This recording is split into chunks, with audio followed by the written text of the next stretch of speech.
एक बार की बात है। एक बूढ़े किसान के 3 बेटे थे। तीनों आपस में ज्यादा बात नहीं करते थे और हमेशा अपने हिस्से की जमीन, पैसों और संपत्ति को लेकर लड़ते रहते थे। एक दिन पिता बहुत बीमार पड़ गया। उसने बेटों को बुलाया और कहा, मेरी मौत के बाद मेरी वसीयत तुम्हें मेरे पुराने बक्से में मिल जाएगी। पिता की कुछ ही दिनों में मृत्यु हो गई। पिता की चिता की आग भी ठंडी नहीं हुई थी कि तीनों बेटे बक्सा खोजने में लग गए।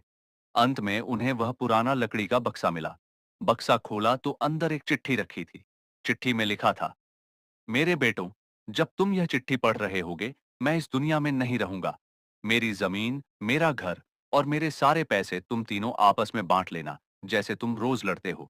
लेकिन याद रखना, जिस दिन तुम एक दूसरे के लिए बिना स्वार्थ के कुछ करोगे, उसी दिन मेरी असली संपत्ति तुम्हें मिलेगी। पीछे वाले खेत के नीचे एक पुराना कुआं है।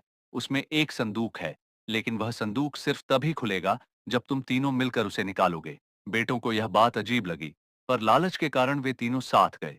मिलकर मेहनत की, कुएं से वह संदूक निकाला। खोलने पर देखा उसमें कुछ पुराने पारिवारिक फोटो थे, माँ बाप की चिट्ठियां और एक छोटा सा शीशा।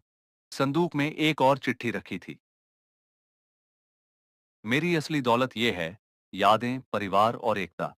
अगर तुम तीनों आज साथ आए, मेहनत की और मुस्कुराए, तो समझो तुमने मेरी वसीयत पाली।